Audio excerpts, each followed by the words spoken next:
Maravilha, maravilha, Marcelindo Beckler, amigos e amigas, cá estamos mais uma vez. E agora, o que está acontecendo aí? Você está tendo convulsões musculares? Se tiver, faça sem camisa. Tá tudo certo. Tá tudo certo, tá bom. Viemos aqui para falar, por que não, de seleção brasileira. Depois de uma classificação quase que culposa para a Copa do Mundo, a gente conseguiu, né, entrar nesse grupo que nunca foi tão grande de classificados para a mais nova fórmula da Copa do Mundo. E agora a seleção brasileira tem um ano, mais ou menos, né? 5 datas FIFA, então 9, 10 jogos, para tentar transmitir algum grau de confiança para o torcedor. Essa confiança que foi, claro, renovada com a chegada de um novo treinador, com a chegada do Carlo Ancelotti e tudo mais. Agora, qual que é o parâmetro? Como que estão as outras grandes seleções, os outros grandes times? E esse é o tema do programa de hoje, para tentar entender como que estão os outros quintais e se a grama do vizinho Marcelo Beckler é realmente mais verde. É isso aí, Frederiquinho. A gente vai também dar parabéns aqui à seleção do Tahiti, à seleção do Chipre, à seleção de Hong Kong, que muito provavelmente também já garantiram a vaga delas na Copa do Mundo. Se ainda não garantiram, é só trocar por 1 quilo de alimento não perecível e você pode jogar a Copa do Mundo sem nenhum problema. Para isso, basta ser um país ou querer ser um país. Vamos falar sobre as outras seleções, como é que está a grama dos vizinhos e como é que está a nossa própria grama, uma vinheta gramada.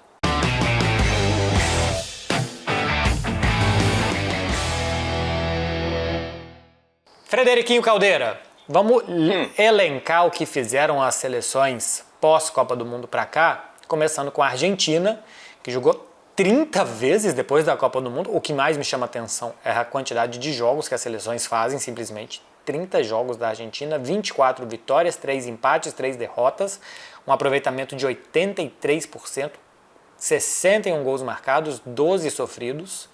Ganhou a Copa América, venceu 2 vezes o Brasil, 1-0 no Maracanã, 4-1 no Monumental de Núñez. Vou te falar, eu achava que a seleção da Argentina estava pior. Eu também. Os números são chocantemente muito bons. São os melhores números de todas que a gente vai ver aqui, em termos de aproveitamento. É uma seleção que ainda tem Messi, Otamendi, mas não tem mais o Di Maria. E começa a ter Almada jogando bem, Gil Simeone jogando bem, um revezamento um pouco maior de Lautaro e de Julián Álvares. É uma muito boa seleção, né? Que acho que manteve o espírito competitivo. Desde a Copa América de 2021, tem uma mudança de chave grande na Argentina. Pois é. Eu fico pensando aqui, cara, se vão chegar de barriga cheia ou não. E não me parece dar sinais disso, né? Porque, assim, o momento de estar de barriga cheia é agora.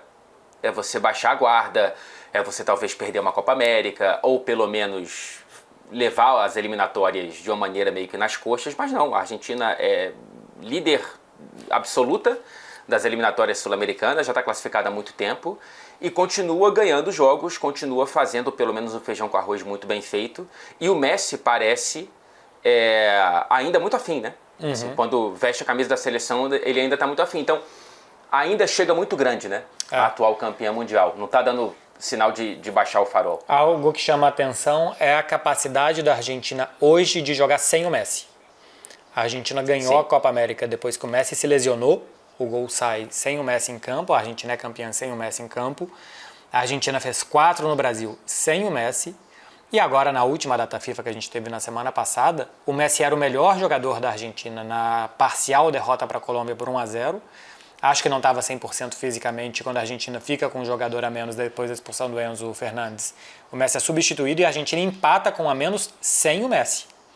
Então, eu acho que a Copa de 2022 eram 10 soldados para Lionel Messi. Dessa vez eu acho que não precisa ser assim. É um time que já consegue sobreviver e jogar mesmo sem a presença do seu principal jogador. Então talvez seja uma Argentina melhor na Copa de 26 do que na Copa de 22? Acho que sim. Coletivamente sim, de confiança nem se fala, de sentido de time sim. E individualmente também eu acho que tem crescimento de alguns jogadores. Enzo, Rodrigo De Paul, McAllister estão mais maduros. Acho que apareceram especialmente... do meio para frente, o Thiago Almada e o Gil Simeone, que acrescentam muito. E aí acho que pode ganhar um reforço que praticamente não contou na Copa, que foi o Lautaro. Argentina pode ganhar um jogador que é um muito bom jogador e que na Copa esteve muito mal. Acho que pode ser sim uma melhor Argentina. A questão é, todos esses podem dar um passinho à frente. Se o Messi der 2 passos atrás, é lógico que você perde os maiores passos de todos. Então tem que ver como é que o Messi vai chegar. Tem um ano ainda até a Copa. Um ano é muita coisa para quem tem 37 para 38 anos. E acho que dependendo de como o Messi chegar, se ele chegar ok, é um time que pode carregar mais ele do que ele carregou o time em 2022. A vice-campeã do mundo, França, ela tem um aproveitamento pior do que a Argentina, mas melhor do que outras que a gente vai citar por aqui. A França também jogou 30 vezes de lá para cá, 18 vitórias, 6 empates e 6 derrotas, 66% de aproveitamento, 64 gols marcados, mais gols marcados do que a Argentina. Sofreu mais gols também, mais do que o dobro, 26 gols sofridos. Caiu nas semifinais, tanto da Euro quanto da Nations League, para a Espanha. Né? Caiu as 2 vezes para a Espanha, que virou um problema no calcanhar de Aquiles da seleção francesa nesse ciclo para a próxima Copa. E a sensação de que o Deschamps está perdendo um pouco o comando nessa que já foi anunciada como o último grande torneio do Deschamps à frente da seleção francesa. Por outro lado, não param de surgir talentos, né? Assim, quando você olha para a mão de obra que o Deschamps tem na mão, só nessa última temporada a gente tem os surgimentos de Désiré Doué, do Cherki e de outros. Então, quando você olha para as opções por posição da França, talvez seja a melhor do mundo em termos de talento. Só não consegue refletir isso dentro de campo. As sensações não são tão boas, né? Até do próprio Dembélé, né? Que sempre foi um jogador muito Sim. inconstante, que a grande estrela era o Mbappé e o Dembélé estava por ali. E que o Dembélé passa a ser candidato, quem sabe, a chegar na Copa do Mundo como o melhor do mundo. A gente vai ter agora as eleições no segundo semestre de Bola de Ouro e de The Best, e depois não vai ter tempo de defender de novo o título até a Copa do Mundo do ano que vem. Então pode ser que o melhor do mundo chegue como francês e que não seja o Mbappé, porque o Dembélé se transformou num cara capaz de, entre marcar e assistir, 50 gols numa temporada, como ele fez. Tem material humano. Acho que joga aquém do que pode, ainda assim compete. Parou 2 vezes para um muito bom time como é a Espanha e foi finalista da última Copa do Mundo. É uma seleção experiente, né? Seleção que tem capacidade competitiva, que tem casca, embora tenha caído em 2 semifinais para o mesmo adversário, que é um adversário muito forte como a Espanha.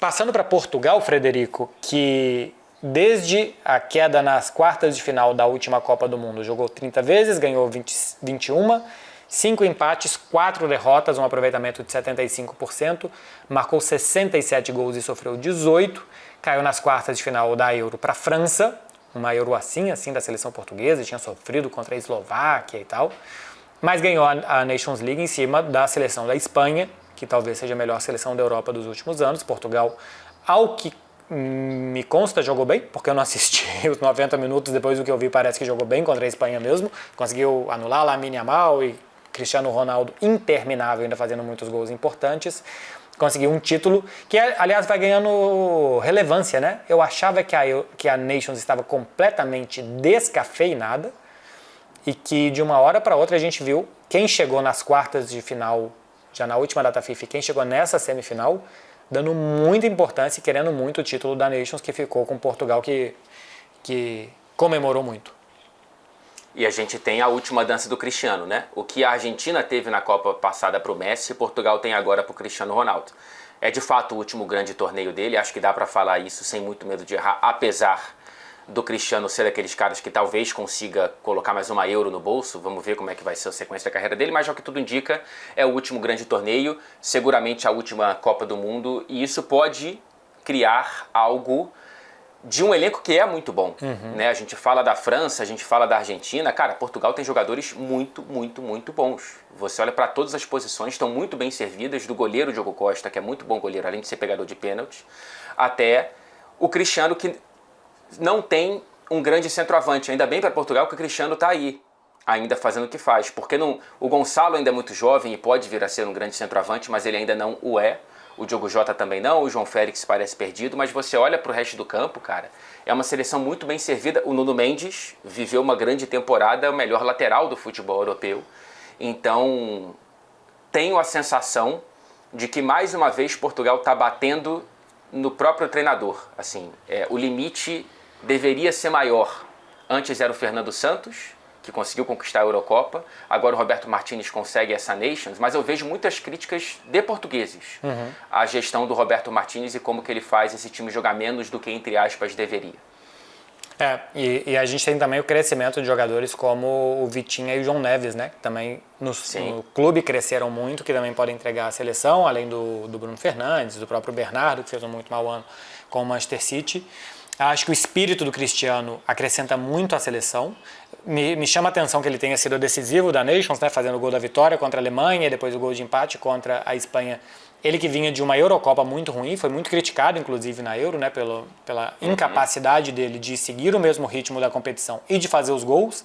Eu acho que na Nations talvez ele não tenha tido o mesmo ritmo, mas foi decisivo, foi capaz de marcar. Eu acho que o espírito dele, acho que é um norte para essa seleção. A seleção ainda olha para o Cristiano, vê o tanto que ele quer, que ele acredita que pode. Eu acho que isso faz diferença para os seus companheiros. E é uma seleção que acho que vai ter mais um ano para evoluir nesse sentido. Para que Vitinha, João Neves, Nuno Mendes, para que os outros jogadores possam jogar mais próximo do que eles jogam no clube, na seleção. Mas o que a gente falava da França serve para a Espanha, daqui a pouco vai servir para a Inglaterra, para a Alemanha, para a Itália. Talvez só não sirva para a Espanha e para a Argentina. Que nesses dois parece que os jogadores jogam ou igual nos clubes do que na seleção, ou melhor na seleção, dependendo do jogador, do que jogam nos clubes. De resto, e aqui o programa é para falar sobre a seleção brasileira, a gente está passando pelas europeias, todo mundo dá essa sensação, né? De que no clube é um e que na seleção é outro, pior. E a Espanha, para mim, é uma grande surpresa, né? Porque a Espanha, ela cai nas oitavas da Copa do Mundo e tem uma reformulação, uma revolução com o Luis de la Fuente que consegue dar corda para tantos jovens e o surgimento do grande cometa da geração, que é o Lamine Yamal, e que tende a ficar cada vez melhor, e vamos ver como é que ele chega na Copa do Mundo. A Espanha que jogou 31 jogos, 23 vitórias, 6 empates e 2 derrotas apenas nesse ciclo, 81% de aproveitamento, 80 gols marcados, a gente está falando da casa de 60, 80 gols marcados pela seleção espanhola nesse ciclo e 30 gols sofridos. Foi campeã daquela Nations que pouca gente deu valor, contra a Croácia em 2023, campeã agora da Eurocopa contra a Inglaterra e vice dessa Nations 2025 contra Portugal. E teve aquele amistoso com o Brasil, aquele empate em 23, no começo do Dorival Júnior, aquele 3-3. A Espanha é uma que eu sinto que quando se reúne parece melhor do que quando você olha no papel. Chegou a todas as finais, né? Desde a Copa do Mundo chegou a todas as finais, ganhou 2, perdeu 1. E a gente tem, por exemplo, o Nico Williams joga bem melhor na seleção do que no clube. Ele é muito mais capaz. O Oyarzabal, por exemplo, fez uma boa semifinal e final, um bom Final Four de Nations. Não fez uma grande temporada pela Real Sociedad. O Cucurella joga mais pela seleção do que joga pelo Chelsea. Então tem muitos jogadores melhorados na seleção. Tem algo que é o estilo de jogo, então ninguém estranha, todo mundo ali sabe exatamente o que a Espanha vai jogar. A gente viu, por exemplo, a seleção que contra Paraguai, pela primeira vez, parecia dar mostra mais ou menos que sabia o que queria fazer dentro de campo, a seleção brasileira. A seleção da Espanha pode ser que não faça bem, ou que você não goste, ou que ela seja superada pelo adversário, mas que você sabe o que ela vai fazer, você sabe. E agora com uma pólvora muito grande de Lamine, de Nico Williams, de Pedri, também que jogou bem essa reta final de Nations, de Dani Olmo, que fez melhor, que tinha jogado bem a Euro, né? Depois da lesão do Pedri, o Dani Olmo entra. E muitos enfrentamentos grandes, né? Eliminou a Alemanha, podia ter caído se aquele pênalti do Cucurella fosse marcado. Eliminou a França, ganhou sobre a Inglaterra, depois elimina a França de novo, perde para Portugal nos pênaltis. Então, além de tudo, o nível de enfrentamento que uma muito jovem Espanha teve e conseguiu superar, acho que credenciam, acho que hoje, junto da Argentina, a melhor seleção do mundo que a gente tem. E sem Rodri, hein? O Rodri não jogou nessas últimas competições aí, não fez parte da arrancada na Nations League. O Zubimendi é muito bom, né? É muito bom jogador, mas era o bola de ouro que ficou fora. Então a seleção da Espanha tem realmente muitas opções. E que também não fez boa temporada com a Real Sociedad, mas joga bem com a seleção. A temporada da Real Sociedad, no geral, não é boa, mas o Zubimendi e o Oyarzabal, os dois jogadores da Real, vão bem na seleção. A Inglaterra Também vem aí Fred Caldeiro, quero que você fale sobre a seleção que caiu nas quartas de final da Copa do Mundo para a França, que desde então jogou 31 vezes, 20 vitórias, 7 empates, 4 derrotas, jogou uma segundona da Nations League, 72% de aproveitamento, marcou 62 e sofreu 21 gols, foi vice-campeã culposa também da Euro, né? Fez uma boa semifinal contra a Holanda e nada mais do que isso, a Inglaterra, jogou a Nations League, subiu, perdeu para o Brasil, naquele jogo em Wembley, 1-0 em 23 na estreia do Dorival Júnior. E trocou de treinador. A chegada do Thomas Tuchel, que começa muito Thomas Tuchel, ele entrega bons resultados contra seleções muito pouco competentes, né? E tropeça em Senegal, algo que a gente sabe muito bem como que é essa sensação, e com declarações fortes. Né? Deu uma entrevista para a Talksport outro dia falando que a mãe dele, Tuchel, sente repulsa quando vê, por exemplo, o comportamento explosivo do Jude Bellingham em campo. O Tuchel, ele tropeça nas próprias palavras, tropeça na própria língua. Tem toda a questão de ser um alemão no comando da seleção inglesa, uma questão histórica e nariz torcido de muita gente. Vamos ver como que ele consegue organizar essa seleção que parece cada vez pior. Quando você olha para a convocação da Inglaterra 2 anos atrás, você sentia que tinha muito talento ali, prestes a virar jogador de primeira prateleira, e muitos deles foram perdendo gás. O Reece James não consegue uma sequência, o Phil Foden vem de uma temporada desastrosa, o Sterling já não existe mais, o Jadon Sancho não virou nada especial. Então, estou falando de jogadores que a gente projetava 2, 3 anos atrás que poderiam chegar agora jogando como principais jogadores nos próprios clubes e transformando isso para a seleção inglesa, que ainda está convocando o Jordan Henderson. Então, o Kyle Walker. Então, é uma seleção que está vivendo um momento muito esquisito. A Inglaterra não me parece ter muitas condições de se construir a tempo de se colocar como candidata, o que para a Inglaterra é mais uma Copa do Mundo, evidentemente. A história da Inglaterra é essa. A diferença é que agora ela não chega candidata, coisa que ela sempre faz, uma forma muito difícil de entender o porquê. A Alemanha, que é outra muito candidata e que depois da Copa do Mundo de 2014 parecia que todo mundo deveria copiar ela nunca mais conseguiu fazer absolutamente nada no futebol. 10 anos, mais de 10 anos, né, que a Alemanha não faz nada em futebol de seleções. Caiu na primeira fase da Copa do Mundo de 22 e de 2018. E desde então, desde o final da Copa do Mundo do Catar, 30 jogos, 14 vitórias, 7 empates e 9 derrotas. É realmente mais não ganhou do que ganhou aqui. Não, mais não ganhou do que empatou. Não. Mais não ganhou, verdade. Mais não ganhou do que ganhou. Eu só estava vendo se somava 30. Eu fiquei com um pouco de dúvida. Um aproveitamento de 54%, não está muito longe da seleção brasileira, marcou 58, sofreu 40 gols, caiu nas quartas de final da Euro contra a Espanha, um belíssimo jogo que poderia ter tido mais sorte se aquele pênalti fosse marcado, e caiu nas semifinais da Nations, em casa, ganhando no segundo tempo a virada para Portugal. Mudou de técnico, saída do Hansi Flick, chegada do Nagelsmann, e é uma geração que tem bons nomes, que faltam posições, por exemplo, falta um centroavante para a Alemanha desde a saída de Miroslav Klose, e que não consegue minimamente desempenhar como a Alemanha de outros tempos, que não era tão boa, mas que conseguia competir. Dessa vez ela não consegue competir bem há muito tempo no futebol de seleções. Pois é, você olha para dois principais talentos meio-campistas dos últimos tempos do futebol europeu, são alemães, né? O Musiala e o Wirtz. E ainda assim a Alemanha não consegue construir muita coisa ao redor deles. Né? Você olha para a linha defensiva da seleção da Alemanha, 40 gols sofridos em 30 jogos. É claro que muitas dessas derrotas foram ainda na ressaca pós-Copa com o Hansi Flick até ele sair em setembro de 23, mas é uma seleção que, mesmo com uma melhora com o Nagelsmann, não consegue se portar como a Alemanha. É curioso, né, que a gente está vendo Alemanha, Itália e Brasil, 3 dos maiores campeões da história da Copa do Mundo, chegando meio mal das pernas. E a Alemanha ainda está tentando se recompor. No fim das contas é isso. Não, e chegando, se chegarem, né?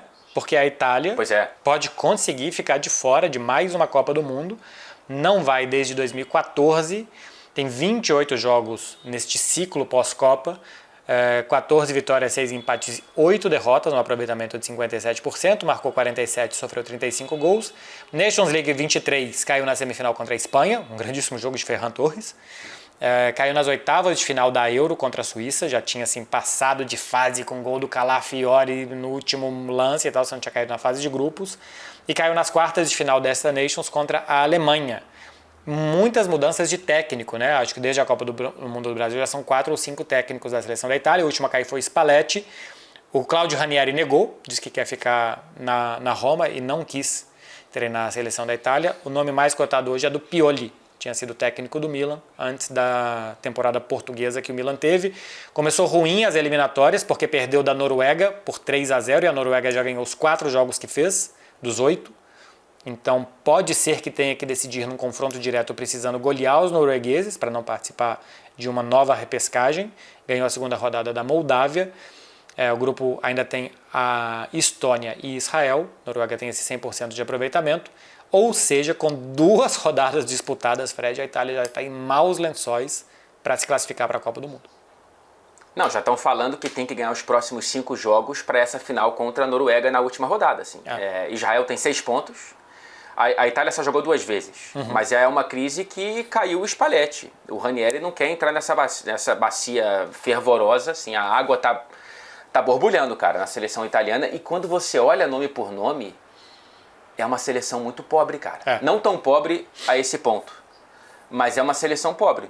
Pobre de talentos. A geração italiana não é uma boa geração de futebol. Tem alguns bons nomes da Inter, né? Tem Di Marco, Bastoni, Barella, Fratesi, mas também não tem o Calafiori, não tem muito mais do que isso. Não tem grandes nomes do futebol europeu e mundial hoje. A Itália não possui. Não possui também uma boa seleção, além de tudo traumatizada, além de tudo com problemas no seu grupo. Pode ser que não vá mais uma vez para a Copa, porque seria a 3ª vez consecutiva a Itália. Só falta Fred Caldeira de falar do Brasil. Exatamente. Desde a queda nas quartas para a Croácia, entramos em campo 27 vezes, 11 vitórias, 9 empates e 7 derrotas, 52% de aproveitamento, apenas 41 gols marcados, cara. O pior aproveitamento dentro das citadas e o pior ataque dentro das citadas. 31 gols sofridos em 27 jogos. Caiu nas quartas da Copa América para o Uruguai nos pênaltis. E tem todo esse recomeço com o Ancelotti, né? É isso que nos dá alguma possibilidade de horizonte e a sensação de que dá para aproveitar melhor os destaques nos clubes, né? Para ver se o Ancelotti consegue arrumar um pouco essa casa. São 5 datas FIFA. Você acha que a gente está muito atrás e precisa andar muito para chegar como candidata? Porque como candidata, olhando pela perspectiva mundial, a gente sempre vai ser. Mas olhando de maneira real, você acha que a gente está ou pode vir a estar? Estamos tão distantes assim? Eu acho que a gente está muito longe de Argentina e Espanha. Essas duas eu acho que em modelo de jogo, em capacidade individual, acho que elas têm um nível parecido com o do Brasil. Em entendimento do que querem fazer em campo, elas estão bem à frente do Brasil. A Argentina, a gente viu o que mostrou contra o Brasil há 3 meses, 4 meses. É muito diferente. Eu acho que o Brasil vai melhorar e a Argentina não sei se vai melhorar mais. Acho que a Argentina já está no seu famoso platô, ela já está no seu auge. É isso aí que a gente vai ver da Argentina. E do Brasil acho que a gente pode ver bastante mais.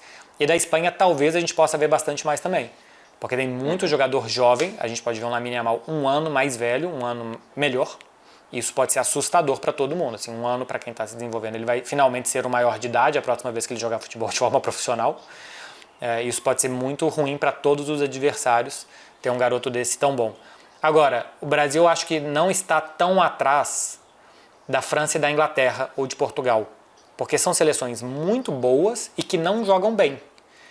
No papel são boas, os jogadores são bons, tem até trabalhos como o da França mais longevos de treinador, mas não jogam bem. Se a gente pega para ver, até chega longe nas competições, mas o suco extraído não é bom da seleção francesa. E eu acho que não está num nível diferente de Alemanha, está um nível à frente de Itália, a seleção brasileira. Eu vi outro dia uma participação do PVC no Flow e eu acho que ele... Muito boa. Você assistiu também? Assisti também. O PVC fala, tem que parar para ouvir.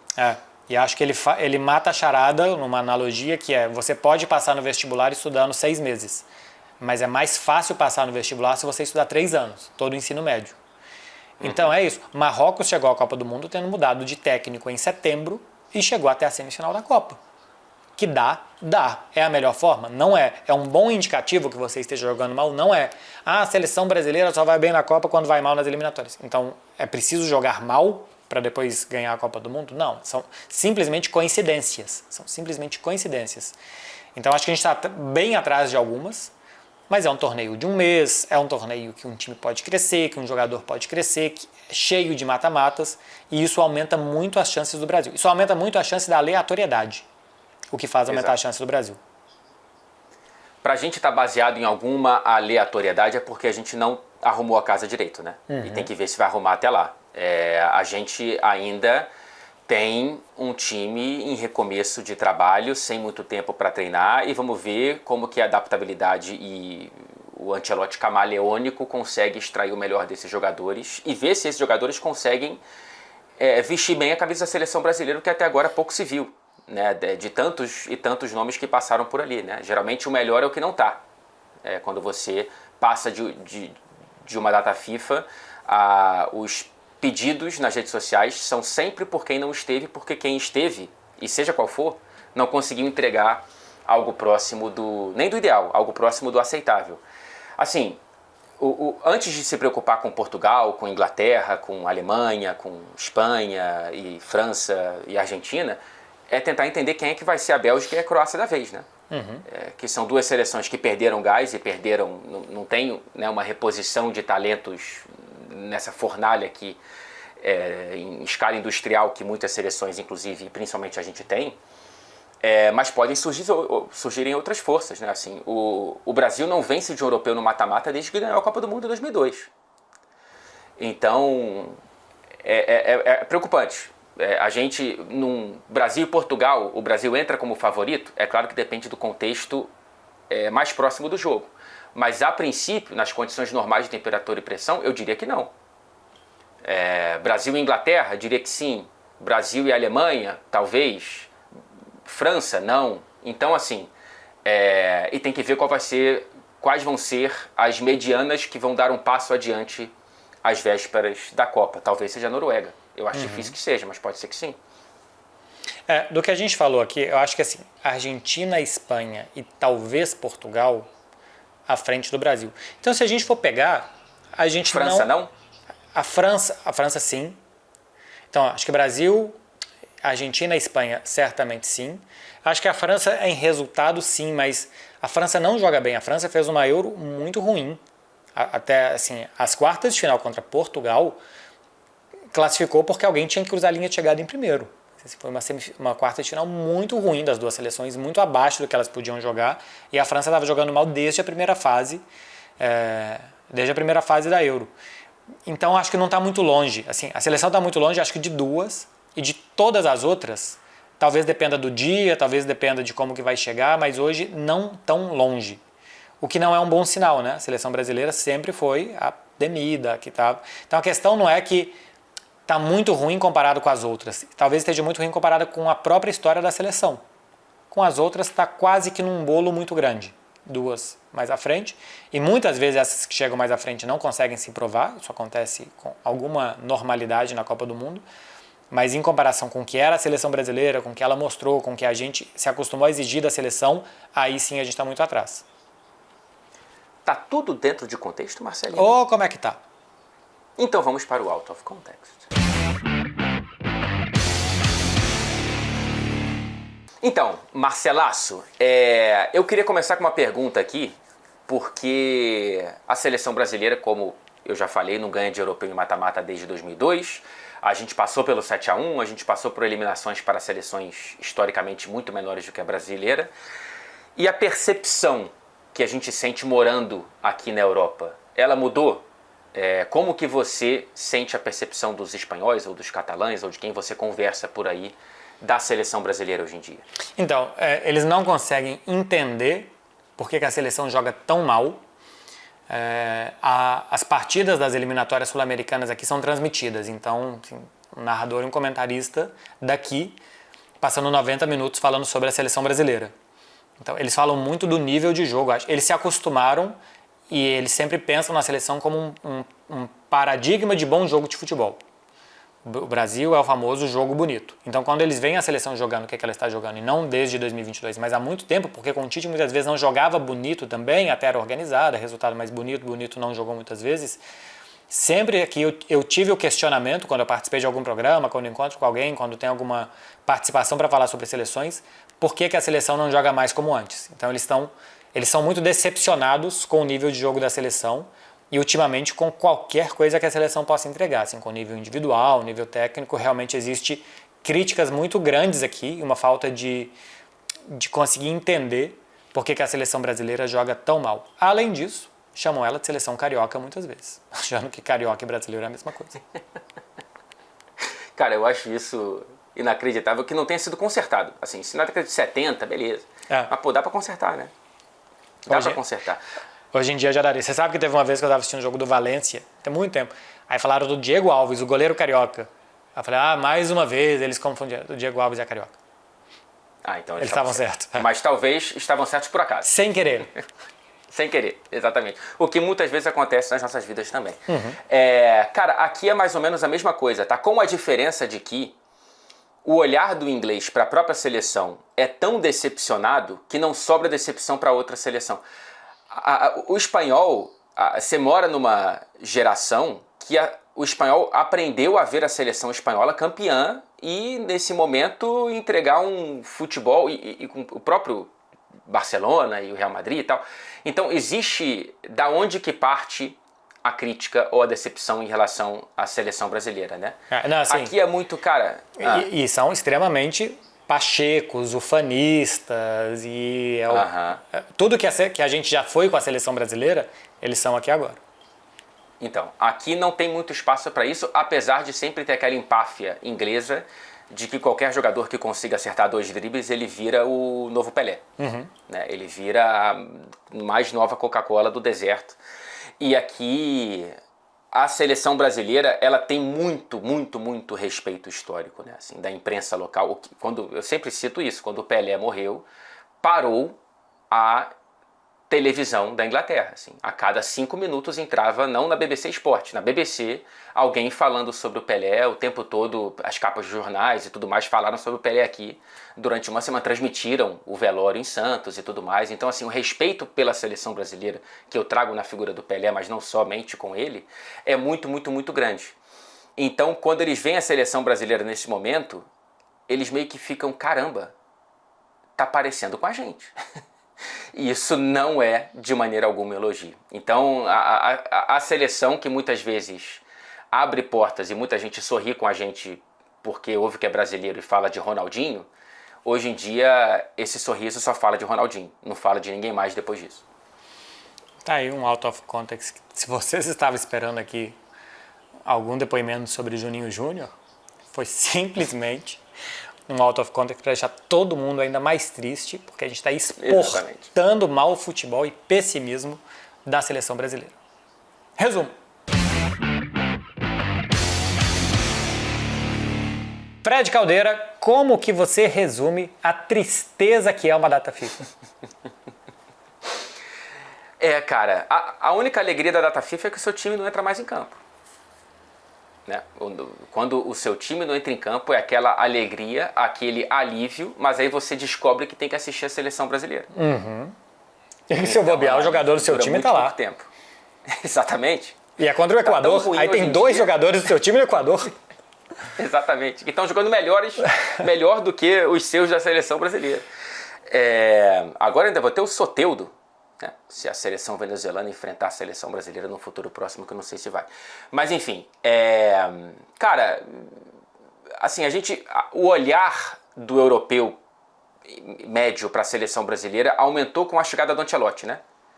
Agora é isso, o Ancelotti respira, tem notícia aqui, não só porque é o Brasil, mas principalmente agora porque é um grande treinador europeu, recente campeão da Champions, comandando a seleção brasileira. É um casamento muito midiático, né? Então isso vai aumentar um pouco o olhar para os jogos da seleção. Aqui não são transmitidos os jogos das eliminatórias da América do Sul, mas a possibilidade de decepção também aumenta conforme o olhar fica mais apurado. Eu resumiria assim: jogando como o Brasil jogou os últimos anos, é muito provável que ele perca e que ele não vá longe na Copa do Mundo. Ponto. Agora, a Copa do Mundo é um torneio que permite aleatoriedades, que permite que uma seleção que não esteja jogando bem, que naquele mês específico ela jogue bem. Que um jogador naquele mês específico se sinta muito bem, muito confiante e vá bem. E a seleção brasileira tem grandes jogadores capazes disso. O Brasil tem o último melhor do mundo e se bobear, o Brasil pode, assim como eu disse da França, o Brasil também pode chegar à Copa do Mundo com o melhor do mundo. Rafinha pode ser eleito o melhor do mundo no final das contas e não vai ter como revalidar o título até a Copa do Mundo. O Brasil pode chegar com os 2 últimos melhores do mundo na Copa. Isso é muita coisa para a seleção brasileira. Então, jogando como a gente jogou, não vai ganhar. Se com o Ancelotti não melhorar muito, é bem possível que também não ganhe. Se fosse um torneio de pontos corridos, certamente não ganharia. Olha a diferença que tem da Argentina para o Brasil nas eliminatórias, no torneio de pontos corridos. Mas como é um mata-mata, talvez dê para passar no vestibular, estudando muito pouco, que vai influenciar muita gente no Brasil, deixar tudo mais para cima da hora ainda. Exatamente, exatamente. E, enfim, o grande sonho, a gente sempre fica esperando quem vai ser o próximo Vampeta, né? A dar aquela cambalhota no Planalto. Você sabe que essa cena vai sendo adiada a cada geração. Essa proliferação de podcasts com altas resenhas que a gente tem aí de ex-jogadores, essa história cada vez fica maior do Vampeta. Porque agora já escutei a história que eles começaram a beber desde o Japão e que no voo e como é que foi e tal. Eu vejo pouquíssima gente falando sobre a final, sobre como foi jogar contra a Alemanha, o que o Filipão disse antes do jogo. Mas só um detalhe. Tem de resenhas iradas sobre o pós. A gente espera ouvir grandes resenhas da próxima Copa do Mundo, porque resenha das últimas ninguém vai querer contar, Marcelo Beckler. Exatamente. E outra coisa é a geração do Penta morrendo de medo de um título. Exatamente. Que vai deixar eles muito para trás. Inclusive, acho que o próprio Vampeta já disse isso, né? Que vai fazer com que os próximos jogadores da seleção, esses sim, vão em podcasts para participar e para dar a sua lembrança sobre fatos que muito provavelmente não existiram ou estão completamente deturpados ali e que eles vão contando para divertir a galera e ganhar um superchat. É isso, minha gente. 5 datas FIFA pra gente criticar jogadores, pedir por quem não está, arruinar carreiras momentaneamente e, no fim das contas, desejar que aquele jogador que foi para a Rússia ou para a Arábia Saudita faça parte do plantel que vai para a Copa do Mundo. O que importa, no fim das contas, é o que vai acontecer daqui a um ano. Daqui para lá, a gente precisa pelo menos pescar algumas ilusões, porque até agora o mar não tá para peixe, Marcelo Beckler. Até semana que vem. Valeu a pena valeu a pena Sou pescador de ilusões, sou pescador de ilusões. Tchau, gente.